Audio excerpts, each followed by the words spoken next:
गुरुदेवो महेश्वर गुरुरेव परं ब्रह्म तस्मै श्री गुरवे नमः। ये पवित्र काशी धाम हमारे भारत में जितने तीर्थ है उसके भीतर सबसे बड़ा तीर्थ है काशी धाम। जितने नदी है उसके भीतर सबसे बड़ा सबसे पवित्र नदी है गंगा। जितना मंत्र है उसके भीतर सबसे पवित्र है ओंकार। जितनी लौट है इसके भीतर सबसे पवित्र है ये देह और शरीर लौट। यही काशी धाम बाबा विश्वनाथ की जगह है। हम तो बंगाल के रहने वाले हैं, अच्छा हिंदी आपके मापी नहीं जानते हैं, इसलिए मैं क्षमा चाहते हैं। ये हमारी बंगाली जीवन में काशी सबसे बड़ा पवित्र जगह है। हमारे भीतर में, बंगाल के भीतर में एक बात चालू है, मरने वक्त अगर कोई काशी में जाकर के शरीर को छोड़े तो उसको पुनर्जन्म न होता है। इसलिए वही काशी धाम में आकर ये हिंदू विश्वविद्यालय काशी का जो कि ये महान पुरुषों ने बनाए हैं, इन्हीं की जगह में आकर दो चार बात करने के लिए मैं आपको क्षमा चाहती हूँ। बहुत अच्छा लगता है मुझको। ये सबको महान पुरुष और भगवान के चरण में प्रणाम करते हुए दो चार बात मैं कहूँगा क्योंकि टाइम बहुत कम है। गीता एक भारत का प्राण है।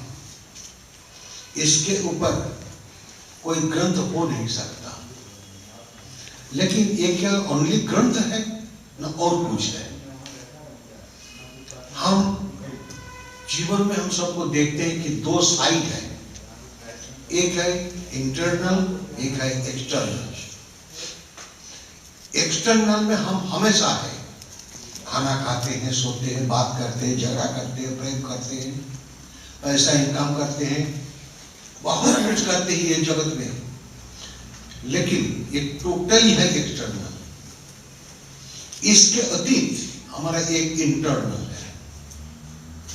तो गीता ये दो साइड में हम लोग को दिखाई पड़ता है। देखो हमारे सामने में कितनी बड़ा पिक्चर है।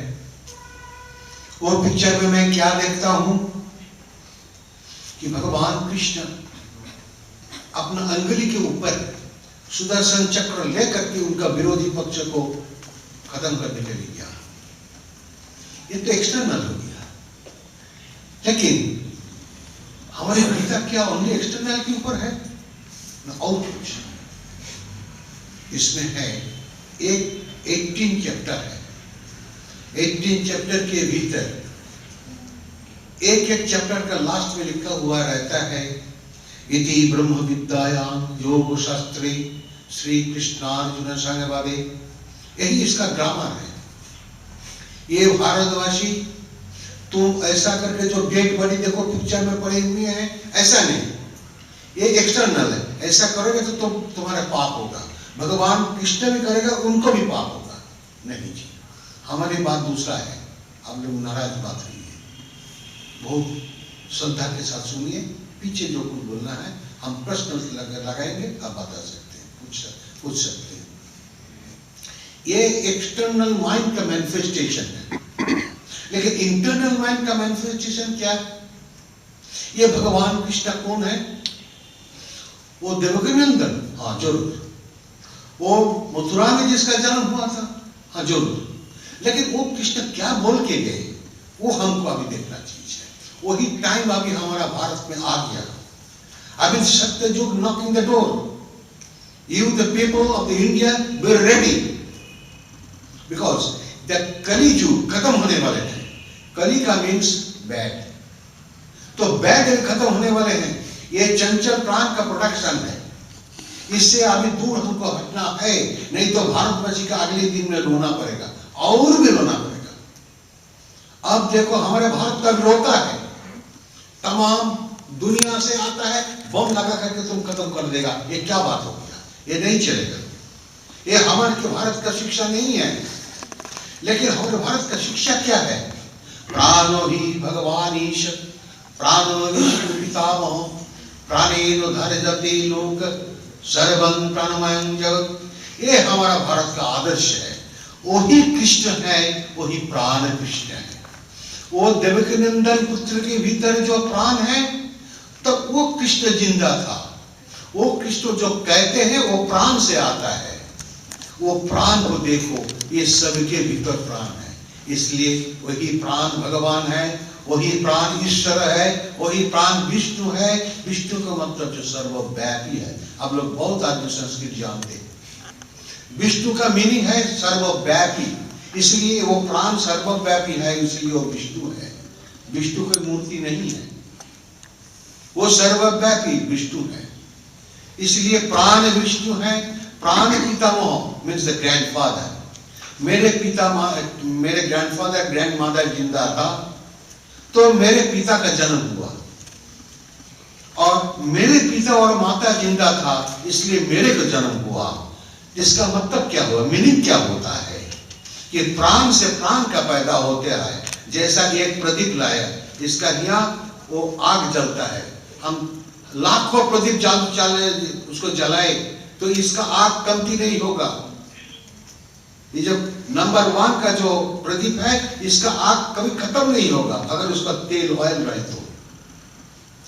इसलिए ये प्राण जो है, इक्विवेलेंट टू द प्राण ऑफ द ह्यूमन बीइंग्स और all the living creatures, even grass, trees, sky, moon, dust, everything is the full of prana. इसलिए ये धर्म है, ये सबको पकड़ करके है। इस होल्डर प्राणेन धर्यते लोक, ये तमाम यूनिवर्स, द टोटल क्रिएशन प्राण पकड़ करके है, इसलिए वो धर्म है। धर्म बोल करके हिंदू, मुस्लिम, क्रिश्चियन बोल तो ऑल द बुद्धिस्ट तो नहीं चलेगा, उसका दिन अभी खत्म होने वाले हैं। All the people of Indian people be ready yourself. That the time is coming, knocking the door. Again, I am repeating this word. अच्छा, इसके बाद देखो, सर्वं प्राणमयं जगत, इस टोटल क्रिएशन में सन, मून, स्काई, आसमान, जो कुछ है ये जगत में दिखाई देता है, नहीं भी दिखाई देता है, सब पूर्ण प्राण।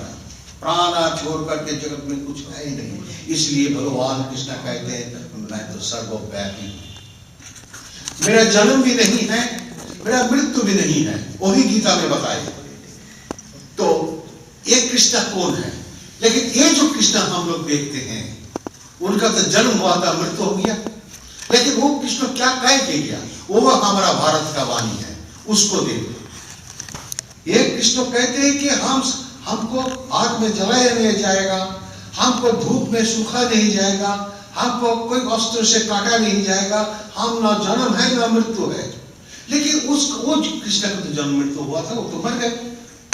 हम तो खुद जाकर के देखा है गुजरात में, वो भलका तीर्थ में नियर टू द सोमनाथ, वो भी जगह हम देख करके आए, जहां उसका बॉडी जलाया गया है, वो भी जगह आज तक है। वो जो पेड़ के ऊपर बैठे थे, वो पेड़ के आदमी कोई रखा है। यही हमारा भारत का संस्कृत है। ऐसा ही महान महान पुरुषों लोगों ने हमारे देश में कहा है। लेकिन ये कौन है? धर्म संस्थापनार्थाय संभवामि जुगे जुगे।